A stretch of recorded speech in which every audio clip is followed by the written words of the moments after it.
everyone, and welcome to our webinar entitled De-escalation in Practice, Strategies for Supporting Newcomers Experiencing Crises. I am Jenna Christie-Tabron, Switchboard Senior Training Officer, and I will be your facilitator for today's webinar. Today's speaker will be Megan Rafferty. Megan is Switchboard's training officer focusing on mental health and wellness. She is a licensed professional counselor who has provided strengths-based, trauma-informed mental health services to refugee and immigrant populations for over a decade. Megan has worked as an intensive case manager, therapist, and program manager.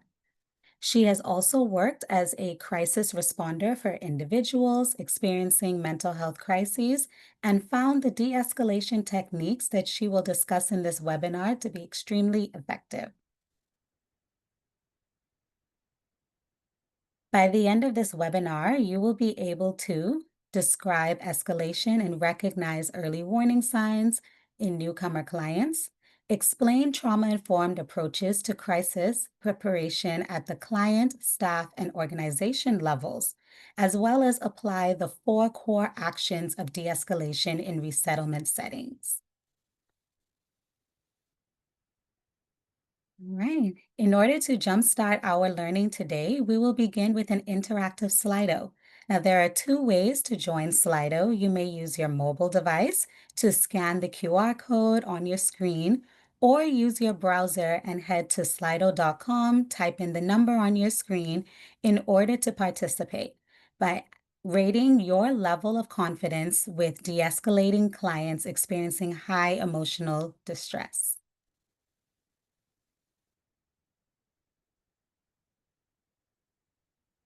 All right, thank you to everyone who's already adding in their scores. All right, we seem to be leaning more towards 4 out of 5. Threes look like it's, oh, there it is. 3 seem to be pretty level with either a 3 or a 4 out of 5 in terms of your level of confidence.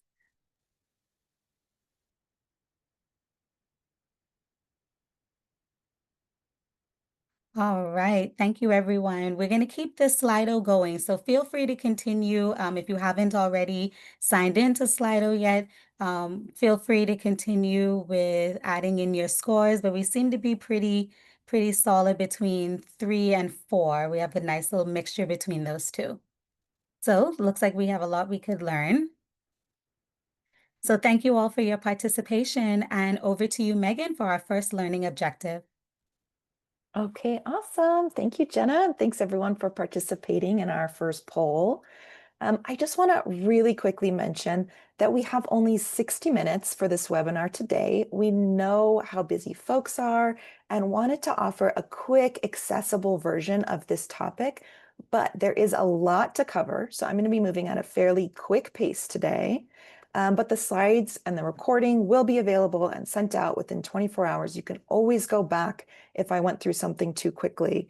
And we have lots of additional resources that we're going to be putting in the chat throughout. So a lot of more opportunities for continued learning after this hour.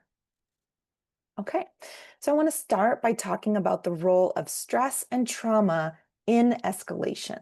So when a client gets escalated, when they get angry, upset, or maybe they're shutting down, it's not always about the current situation or what's happening in the exact moment. Stress and trauma can shape how people react and decrease a person's ability to cope, making even small frustrations feel overwhelming. So quickly, here's what's happening in the brain. Our brains have different parts that help us function. A few of those include the brain stem, which is in charge of survival, and it kicks in when we feel unsafe. The limbic system is our emotional center. It reacts to things that feel threatening. And the prefrontal cortex, which is the thinking part of our brain, that's what helps us stay calm, helps us solve problems, and engage in planning and decision making. But under high stress, and especially if someone has past trauma, the brain can quickly and more easily shift into that survival mode, which is that fight, flight, or freeze that you've heard of. So when that happens, the emotional and the survival parts of the brain take over, and the thinking part of the brain shuts down temporarily. So it's like trying to think clearly when you've got like a fire alarm going off. It's just super hard to engage that part of your brain. People with past trauma can also become more sensitive to perceived threats. So, because these parts of the brain become more easily activated, especially with repeated trauma. So, even if nothing dangerous is actually happening, something that seems really minor to us might cause a big reaction in someone who has a trauma history or who is experiencing a high amount of stress. So, something as simple as a raised voice or a policy that feels confusing might feel like a real threat to someone who's already stressed and carrying trauma. So, I like to talk about like imagine a cup that's filled to the brim with water. And when you add just one more drop of water, now the cup is overflowing. So from the outside, it might seem like it was just one drop of water. Like, why did that one drop of water cause such a spillover? Well, it's because it's not really about the drop of water. It's about the cup that's already full. So people are reacting to everything that they're carrying much more than just the one minor frustration that came up. So when someone gets escalated, they aren't necessarily trying to be difficult. They're likely stuck in that stress response or stuck in that survival brain. So understanding that will help us as providers stay grounded and respond with empathy and patience. So next, I know that now that we know stress and trauma contribute to escalation, I just want to talk a little bit about the stress and trauma that newcomers are commonly experiencing. So we're going to frame this in what's known as the triple trauma paradigm. This model talks about the potentially traumatic experiences that newcomers may have encountered during their forced migration. So first is the pre-migration period, which is when folks are still back in their home countries. They might have been exposed to things like war, conflict, or violence. Kids may have had disruption to schooling. They may have seen loss of life or other frightening scenes. And this was, of course, the reason why folks had to flee and leave their homes in the first place. Migration is the next period when people were escaping those dangerous situations and likely spent some time in another country waiting for a decision about their future. So this time period could include dangerous journeys, a lack of food and shelter, time spent in camps or detention, separation from family members, and like so much more. And then finally, we have the resettlement period, which is where we're meeting with folks here in the United States. And so people might experience acculturation issues, economic insecurity, community violence, hate crimes, family separation, certainly experiencing some grief and loss, and perhaps some loss of identity or sense of self as they're starting again in a new country. So I want to make sure to say that this is not to diminish the amazing resilience and strengths that people carry with them. But in this conversation about escalation, just to remind us that our clients have experienced so much. And back to that metaphor of the cup, our clients' cups might already be very full with some past experiences and the current stress of resettlement in America. And so that's why that survival part of the brain might be more easily activated because they may have experienced so many repeated traumatic experiences that the brain is just quickly moving into that survival mode. Okay, over to Jenna. All right. Thank you, Megan, for that wonderful overview of newcomer stress and trauma. We have another interactive Slido for you. The same instructions apply. You may join by scanning the QR code or by heading over to slido.com and inserting that number to answer the following question. What are some signs of escalation? What actions or behaviors, even words, have you seen in your work with your clients that would give an indication that they are escalating? Angry, raised voice, irritability, crying, agitation, crying, loud tone of voice, just overall being upset. Withdrawal, yes. Shifting bodies, yes, the way that our posture is, fidgeting, pacing, restlessness, shutting down more withdrawal, overwhelm, not speaking. Yes, big emotions that don't necessarily reflect the situation, right? Maybe we're seeing something that is much more expansive than we would have anticipated. Screaming, singular focus. Speaking fast, walking away, great. These are all excellent examples, lack of socialization, frustration. And up at the top of your screen, you're going to see where we're seeing similar behaviors across the board. Like we're seeing voice several times, anger several times, body language several times. So just an indication of no matter what type of clients that we're working with, who we're working with, chances are we're all seeing and experiencing, observing similar behaviors, complaints, rapid breathing, pacing, threatening self-harm. Yes. All right. Throwing arms, fighting stance, hopelessness, tone change. Wonderful. These are some great responses. Please keep adding them. Like I said, the Slido is going to remain active throughout the presentation. So please feel free to continue adding the different signs that you see of escalation as we go ahead and continue with learning more from Megan. All right, thanks everyone. Getting the impression that y'all have seen some escalated clients in your time. So y'all were really right on target there. It's a lot of what we see with escalation. But a little definition here, escalation happens when distress becomes overwhelming, when the amount of stress outpaces our ability to cope. So escalation is usually happening when someone is feeling overwhelmed, they're feeling threatened maybe, or just not in control of a situation. Stress can build up and then reactions become more intense. And this is just a sign that someone is struggling to cope. During escalation, that prefrontal cortex or thinking part of the brain shuts down and that survival instinct takes over. So that means it becomes really difficult for folks to think clearly, make decisions, and keep calm. And then finally, our emotions or behaviors start to intensify, often moving from calm to frustrated to angry or even aggressive. And it can look like someone shutting down or going silent as well if they're moving more into that sort of freeze part of the fight, flight, freeze. So we'll go ahead and cover really quickly early warning signs of escalation, but you all have already covered all these in the Slido.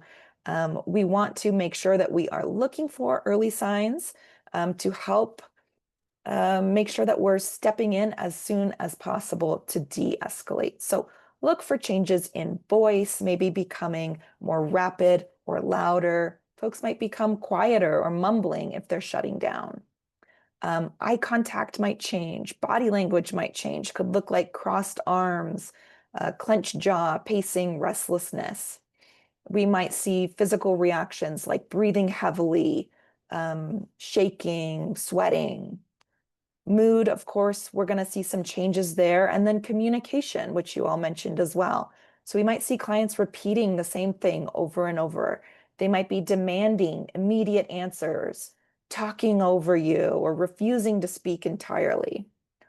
All of these can be very culturally based because different cultures have different ways of expressing themselves. Culture can strongly influence how escalation shows up and how we interpret it. So if we don't consider the cultural context, we risk misreading someone's behavior, which can, of course, then make escalation even worse instead of better. So we're not going to talk about every cultural nuance today, but definitely just think about your client's past behavior and look for changes if something is looking different. Okay, we're going to move into the more practical application of de-escalation, which begins with preparation. And one of the best ways to prepare to serve clients is to ground ourselves and our work in trauma-informed care. So using a trauma-informed lens means recognizing that past trauma can deeply shape how people react during moments of stress or crisis.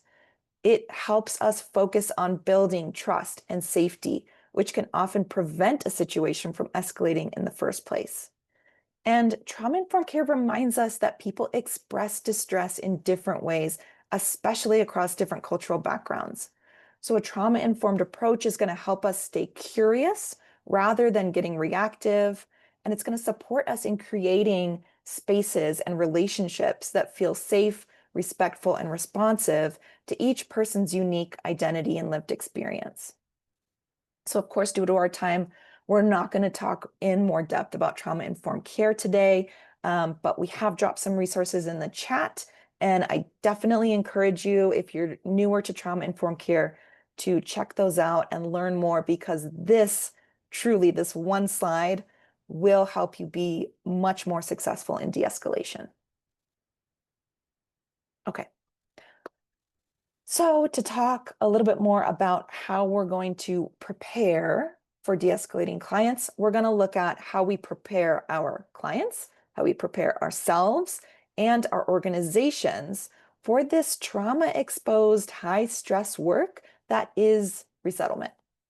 Adequate preparation across all three levels can prevent some client escalation by setting expectations, grounding ourselves, and having structure set up in our workplaces. And then when client escalation or crises do occur, we have a plan for how to respond. So let's start with what you can do to help prepare clients for the stress of resettlement. So one of the most important things is building a trusting relationship early on. When clients feel seen and respected, when they have a good relationship with you, they're just much less likely to escalate, and things generally go more smoothly when crises or difficulties come up. That connection can also help you recognize those early signs of distress and help guide folks back to a calmer place when needed. We already discussed the need to use trauma-informed care, but part of that is letting clients know what to expect from you. When you start working with a client, well before you start trying to do de-escalation, we want to clearly inform our clients of what your role is and isn't, what we can and can't do for folks. We want to set expectations around communication, like if they call you and leave you a message, when are you going to call them back? Do you answer your phone on nights and weekends? How long is XYZ process going to take? Making sure that we're setting folks up and giving them as much information as we can without overwhelming them is just going to really help us keep clients in a good space. So many times escalation occurs because clients feel out of control. So give control and give choice whenever possible. If you can give folks a choice of where to sit in your office, sit or stand, have a drink of water, anything that you can do. You give them an option of when you're going to meet next. Is it going to be Tuesday at 10 or Thursday at 2? Any small choices you can give are really going to help folks feel in control. And then finally, discuss rights and responsibilities upfront with clients. This is all about building that trust and responsibility on both sides. Okay, another slide up for you. All right. Yes, another Slido. So we were just finished talking about the client preparation. So I'd just like you to take a moment to reflect on your experiences with escalation. What feelings do you experience when you are with an escalated client? Apprehension, fear, concern, anxiety, yes. A little further, anxious burden of responsibility. Yes, because we do feel responsible, right? For in all areas of their well-being as a case manager working with them. Worry, curiosity, slight apprehension, feeling lost, dread, even empathy, frozen. Yes, because we also experience different feelings and emotions as well when we're working with those who are escalated. Helplessness, tight, guilt. All right. Seems to be our anxiety, nervous, concern seems to be like some of our top responses. And I hope this exercise will be able to show everyone that what you're feeling others in the workforce are also feeling the same thing, that some of these emotions they're not unique to just us, that it's normal to be feeling this way.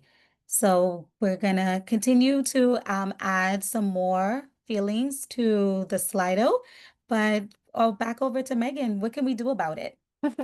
Thanks so much, Jenna. And I'll just add that I've been doing this work for a long time and worked as a crisis responder, and I still feel nervous and I still feel anxious when I work with escalated clients. So it's super normal, but really important to take a moment to reflect inward and think about what comes up for you when you work with escalated clients, because developing that self-awareness of your own triggers and your own history is really a fundamental way to prepare yourself for working with escalated clients. Because just like our clients, our own past experiences shape how we react under stress. And if we're triggered or we're tense or nervous, it's harder for us to stay calm. And calm is really essential for de-escalation.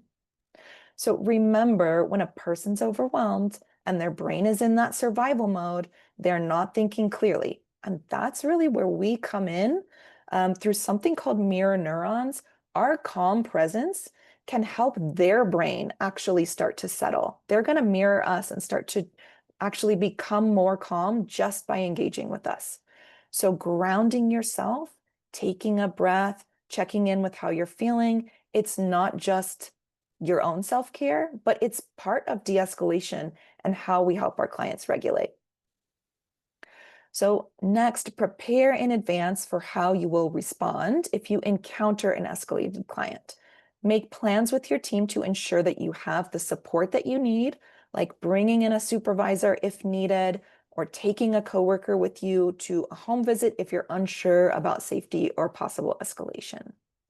Take safety measures in advance, such as ensuring that you have an exit for anywhere that you're meeting with a client. Think about meeting in a room with an interior window or leaving the door open so that other staff can check in on you, and think about how you might signal for help if needed. And then our final point here is on setting boundaries, which is an essential part of the self-preparation. So practicing setting boundaries with your clients before escalation even happens, which is really in line with the expectation setting that you're doing with preparing clients. Okay, and then we're going to move on to talking about preparation at the organizational level. So for direct staff, you don't always have control in this area, but I encourage you to bring this up with supervisors to see what your agency has in place or can do differently.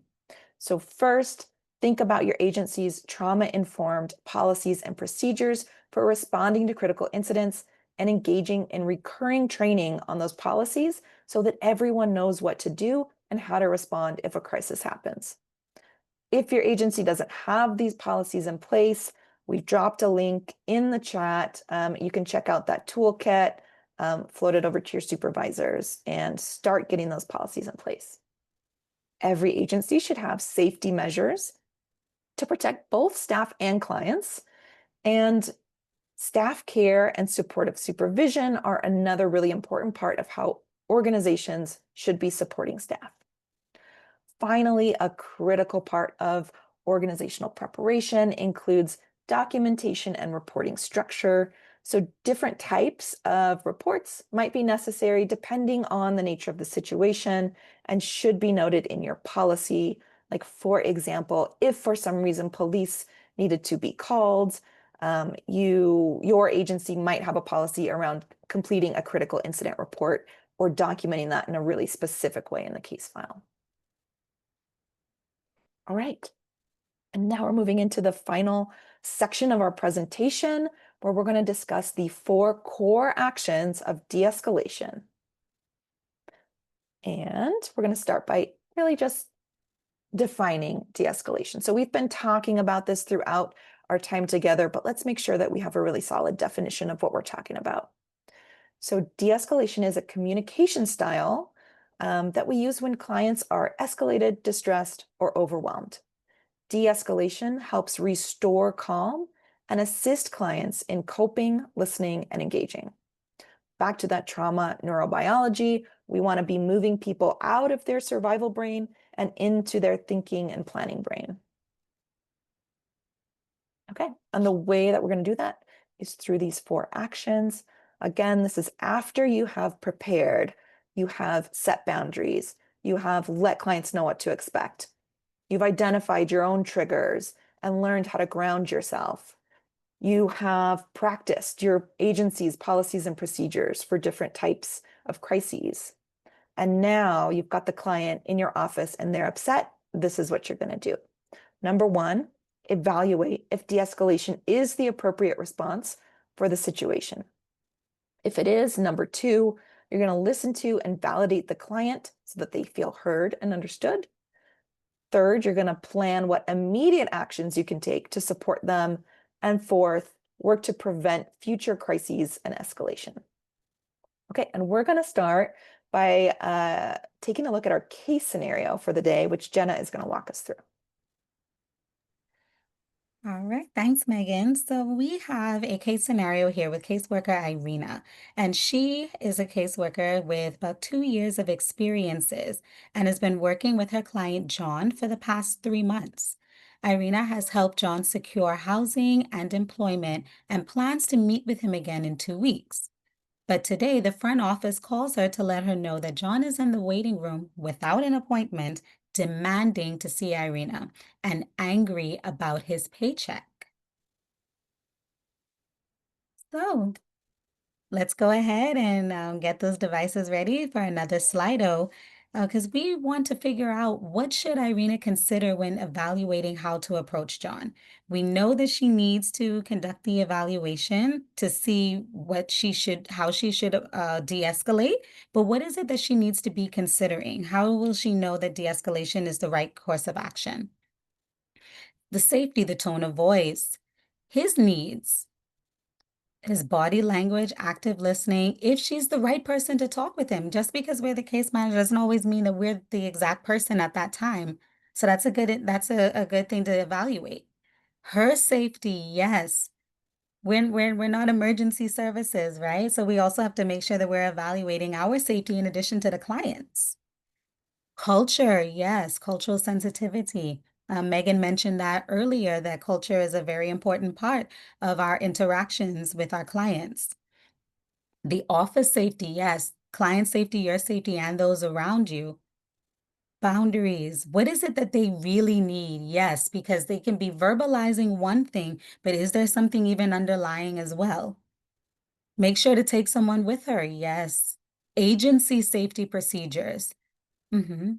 Choose your words wisely. Privacy, looking at it from a trauma lens, how aggressive. These are all wonderful, wonderful factors to evaluate. Please keep them coming. Communication, what other issues they may be dealing with, current world events. Yes, how triggering is that? That all of the world events that we're exposed to through the media, that could be very triggering as well, especially if there's something happening in their country of origin. Listen more than you talk, evaluate, listen closely. Wonderful. Interpreter. Great. Thank you all for all of the suggestions, all of the factors that you have put into the Slido. Once again, please keep going. And I'll turn it back over to Megan. Thank you so much, everyone. That was amazing. You all had such a comprehensive list.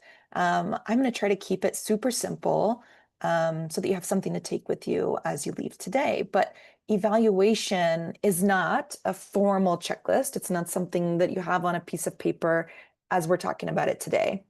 But it's something that we're doing in our heads over and over again. So when you first notice early signs of escalation, you want to quickly scan the situation. Then throughout your interaction, you're going to keep checking in and you're going to keep watching how things shift and you're going to keep adjusting your approach as needed. But generally speaking, you can continue with de-escalation if this is a known client that is experiencing frustration, anger, emotional distress, overwhelm, any of those big emotions, we can handle that. We're going to proceed with caution if this is a known client that is experiencing substance use or psychosis.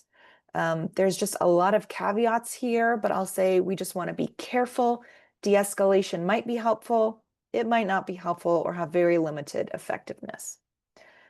And then finally, stop and do not use de-escalation. If this is not a client, or if it's a known client that's experiencing immediate safety concerns, violence, threatening language, or risk of self-harm. So I'm going to cover 2 points on this. One, so we're not going to use de-escalation with non-clients. If this is a stranger, we don't know anything about them. We do not know if they're dangerous. We do not engage, and we try our best to avoid confrontation. If they come into your office and they're now in your waiting room, I would suggest asking them to leave and letting them know that you're going to be calling first responders if they don't leave. Second point, if this is our client and we know them, but any of these things in the red box, they're a danger to themselves or others, again, we're not going to use de-escalation in this instance. This is considered an emergency situation, and we're likely going to be needing to call crisis response or first responders to come and support us. So let's go back to Irina in our case scenario and see what happens. So Irina goes into the waiting room to see if she can de-escalate the situation. John appears frustrated, but not dangerous. She asks John to join her in her office, moving the conversation to a private space. I saw someone mention privacy on the Slido. Here, she asks John to tell her more about what's going on. John shouts that his paycheck is not enough to afford his high rent and the food his family needs, and that is Irina's fault. So, how might she respond in this situation?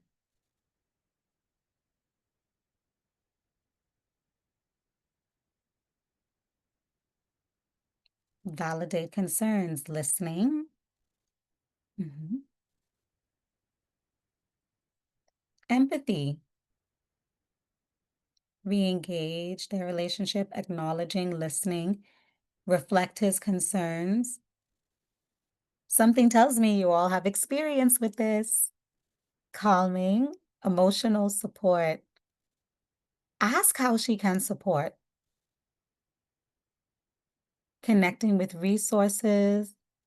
Yes, about like take a look, assess his case file for active services. What's already in place?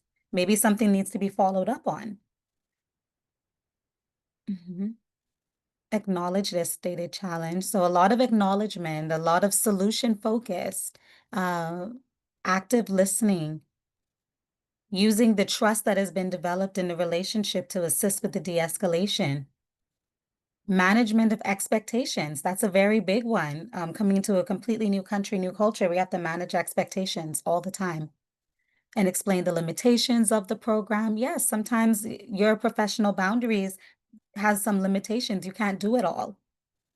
And in watching your voice, your how you speaking, being solution focused.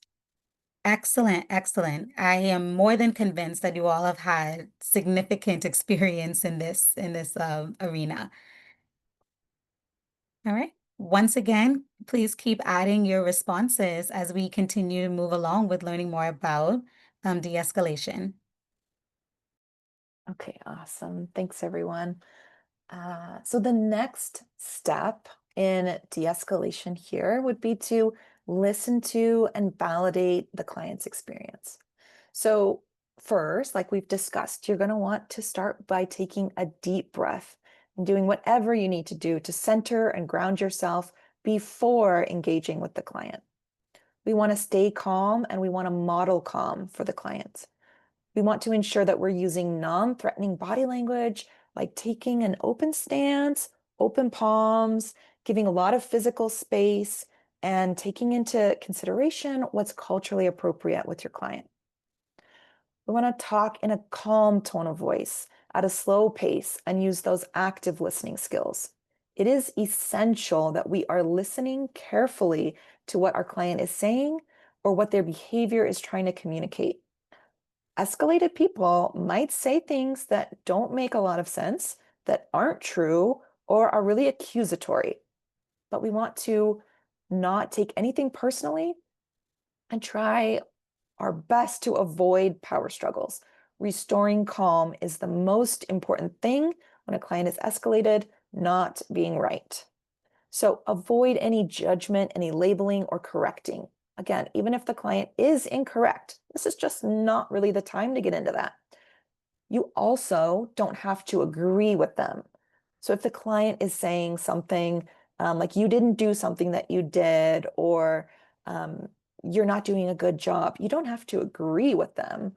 Um, but what I recommend instead is focusing on validating the underlying emotion. So, like, I can see that you are really frustrated. Validation is all about letting people know that you hear them, that you see them, and you value them. Because when people are feeling like they're seen and they're heard, it's just so much easier to return to a state of calm.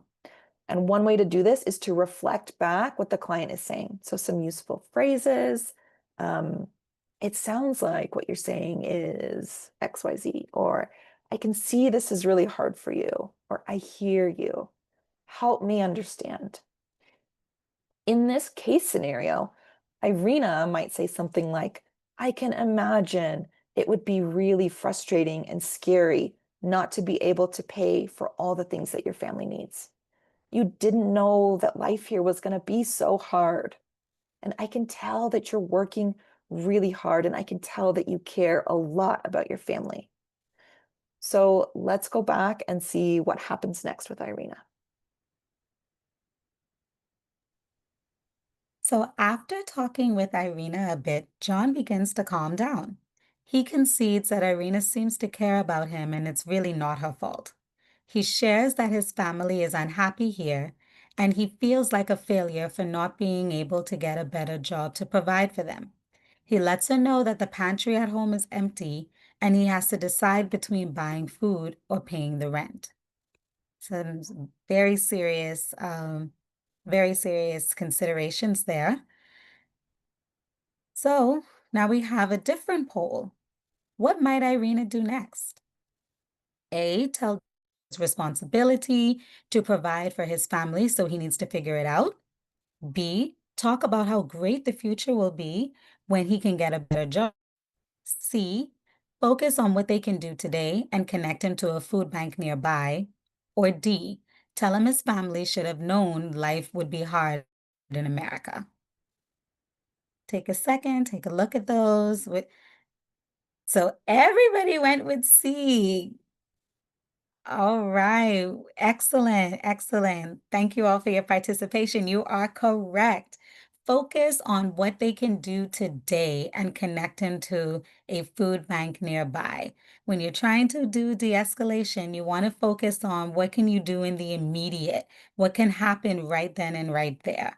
You don't want to think too far ahead into the future, and you definitely don't want to put the blame on the client. You should have known this. It's your responsibility, so we want to definitely avoid any blame and really focus on tangible actions that can happen right here and right now.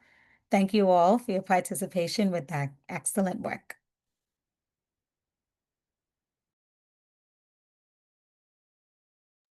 I'm here, I promise. Okay, step 3, plan to help. I just wanted to pause. I saw a great question in our Q&A that I was trying to type, but I'll just answer it here for everyone. So someone asked, is it okay to mirror feelings, like expressing, I would be frustrated by this too? Or would that be over-identifying and not helpful? I would just say, I think that's a great approach, an approach that I've taken in the past as well. I would just be careful to make sure that we're not placing blame on anyone else. So if someone is blaming, angry at another caseworker or something else, I want to make sure that we're not blaming any of our colleagues or really getting into who's at fault, but just aligning with the client. Like, yeah, if I was in your shoes, I would be so frustrated with this too. I think that is a great approach. So anyways, step 3, plan to help. This step, I want to make sure that we are starting out by saying this step does not begin until calm has been restored. So if someone is still angry, they're still escalated, they're up in that fight, flight, freeze. The thinking part of their brain is still shut down and they're really not able to plan. So this is just going to fail. So really, we're not getting to this step until after we have really continuously done that listening and validating, and we've been mirroring calm and got people back down to calm. Then, when the client is in a calm state, we can focus on immediate needs and keep it super simple. So, this is not the time to start talking about changing careers or going to college 5 years from now. We want to think about what small, simple thing we can accomplish today to help the situation and help the client feel heard. We want to make sure that we are comfortable repeating any important information that you decide on. Even when the client is calm, it can be hard to take in new information.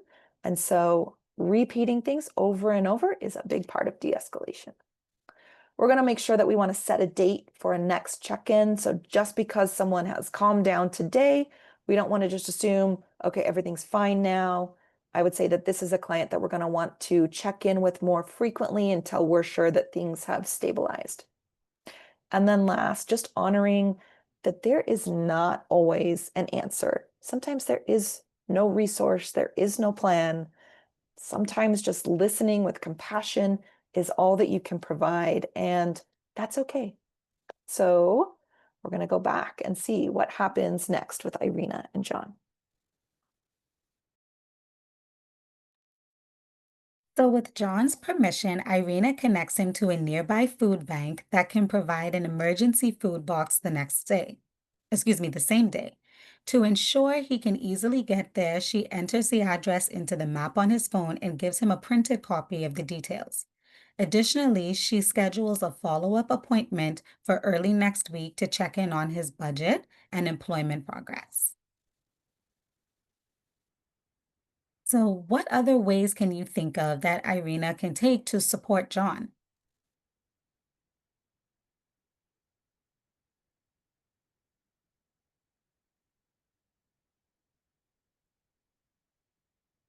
Yes, exploring low income housing. That might not be something that we can immediately fix right away, but maybe getting them on a waiting list might be something that can help give them some hope with moving forward. Make sure he's signed up for other benefits. Assess for any other immediate needs that can assist. Food stamps, providing a list of the food banks and job growth. Asking coworkers, yes, use your colleagues. Colleagues are another source of wealth of information. Use them. Ask them what have they done with their clients. Help them apply for programs that can help with the rent, community support. Consult your supervisor. Supervision is made for that. Public benefits eligibility, looking for a job upgrade, looking at his schedule for a possible second job. Yes. Mhm. Career orientation, yes, maybe your office has economic empowerment services that can assist with that. Yeah, that's a very good point. Think about checking in and see if the wife is okay. Other people in the home, how are they coping? Helping with banking apps for budgeting and financial capability, yes. Budgeting education, rental assistance, following up, connecting with a mentor, family budget. Yes, these are all excellent, excellent other steps that can be taken to support John. Mhm.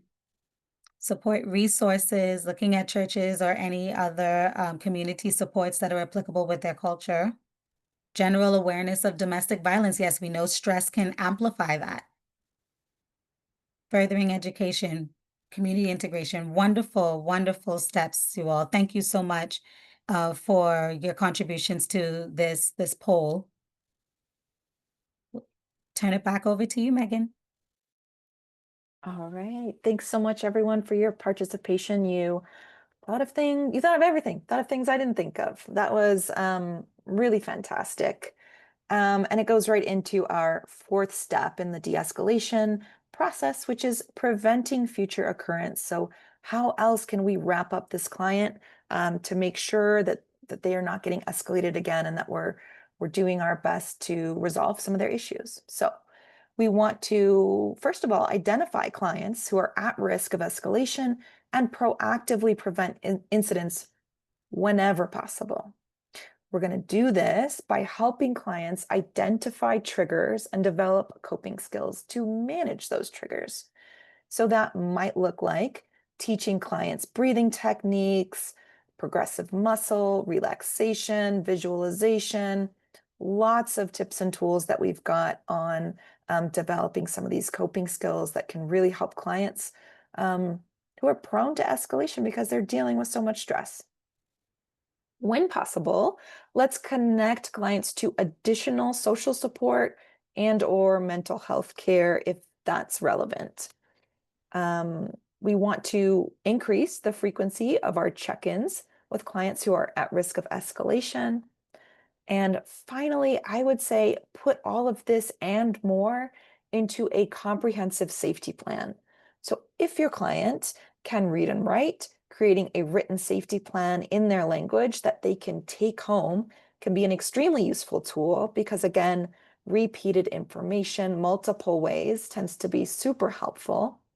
If they don't read and write, maybe recording something on their phone or just visiting with them frequently and continuing to talk about their safety plan can be super useful. We're also going to put, oh, looks like we did, put some safety planning resources in the chat. So I would say check those out and just see if any of that feels relevant or like tools that you can use with your clients to prevent future escalation. And so now we're going to go back one last time to Irina. So John shares with Irina that he hasn't been sleeping well because of the stress he's experiencing and that he's been having more frequent arguments with his wife. Irina explains that these kinds of challenges are common during the early stages of resettlement. She mentions that some of her other clients have found it helpful to speak with a counselor, a trained professional who helps people manage stress, emotions, and personal challenges, and asked John if he would be open to a referral. Perfect. Thank you, Jenna. We're not going to tell you. Did he accept the referral? Did he not? We don't know. But this was, Irina's plan for trying to wrap her client in some additional services. And now we just want to move on to one last slide that we have on post-incident follow-up.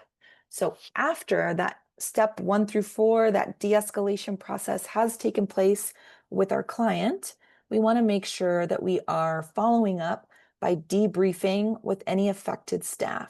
So if the client came in and they were in the waiting room and they were angry and maybe pacing or yelling, affected staff might include our front desk staff, might include any other team members who assisted during the de-escalation, like supervisors or other team members. Definitely seek out supervision to discuss what happened. I heard Jenna say earlier, like, this is what supervision is for. You can talk about how this meeting with this escalated client, doing this de-escalation, how it impacted you personally, and you can discuss next steps for your client. Make sure that you're documenting the incident according to your agency policy, and then don't forget about self-care. So like I was saying earlier, even for me, who's experienced in crisis response, working with an escalated client is like so draining. And just be sure that you are taking steps to mitigate any secondary traumatic stress by taking care of yourself and just giving yourself some grace. So that's what we have today for our content and our slides. And that brings us now into the Q&A. Yes, we have several questions. Megan, thank you all for your questions that you have been adding into the Q&A box throughout the presentation. We've been doing our best to answer them. But Megan, one of the questions that we received was, how do we use de-escalation with clients that have limited English? How can we navigate the language barriers in a crisis? Oh, okay, good. I'm still off mute. Yes, that's a really great question. Of course, super relevant for us working in resettlement. The first thing I would say is to, of course, ensure physical safety. So starting with that evaluation, determine if this is a situation that you can de-escalate or not. A good amount of de-escalation is nonverbal. So there's some things you can do there. Focus on that non-threatening body language, having that relaxed, open posture, giving people space, calm tone of voice, even if they maybe aren't understanding the words you're saying, just some simple language. Um, I would start there. Of course, I would recommend having phone interpretation resources available if you don't have an interpreter on site at that time to work with that client. Um, but I think that your agency should hopefully have some type of phone interpretation resource. And then I would call them in and get the interpreter on the phone so that we can talk with this client and really see how we can help them. Great, thank you. Wonderful suggestions. Another question that we have, what do I do when the de-escalation attempt was not successful? Yeah, so if you have sort of determined that de-escalation is maybe not the right approach, or if you tried to use de-escalation and it's not working, like the client is maybe just getting more escalated, I would say do your best again to stay calm and stick to the boundaries that you have set. So if there are, again, any safety concerns, you might have to remove yourself from that situation. And then thinking about your agency's critical incident policies for any different types of crises. And so I would really be looking to those to see what are our next steps for our agency for different types of crises. Sometimes you have to call first responders if the situation is not safe. Thank you. I think we have time for maybe one more. Do you have time for one more question? All right, because this one actually is a really good one. It also came up in the Q&A during the presentation. So many offices are offering virtual services now, going remote. So what are some recommendations for crisis intervention while serving clients remotely or even by phone? Yeah, that's a great question. Um, I would say that honestly, the same basic principles still apply. I would still work number one on staying calm, regulating yourself. Believe it or not, like that comes through over the phone or in a virtual setting. Listen and show people that you're listening. So that can be harder to do on the phone because you don't have you can't see each other. But so instead of maybe nodding your head, you might make sure that you're saying, I hear you, like just giving some of those little cues that you are listening. You can use your calm voice to regulate the pace of the conversation and make plans to check in with that client again really soon. I would maybe it really depends on the situation, but I would be trying to check in with them again pretty soon, see if you can get them into the office if that makes sense.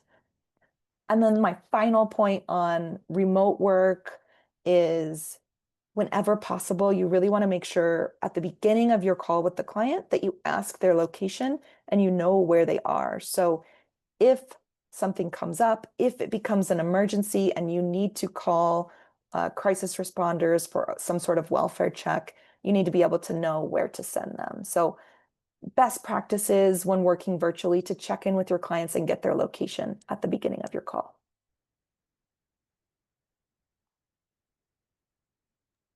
All right. Thank you so much, Megan, for all of the wonderful information that you have provided in the presentation as well as the Q&A. So now that we have come to the end of our presentation, our training today, you are now able to describe escalation and recognize early warning signs in newcomer clients, explain trauma-informed approaches to crisis preparation at the client, staff, and organizational levels, as well as apply the 4 core actions of de-escalation in resettlement settings. Okay. So please help us help you. The work that we do is very much dependent upon the feedback that we get. We are here for you.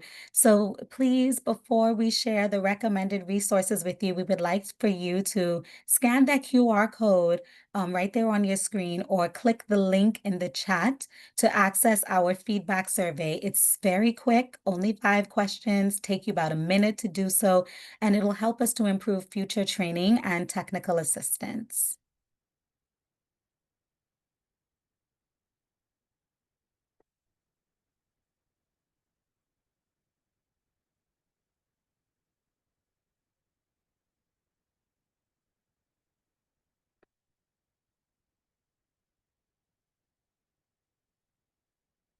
All right.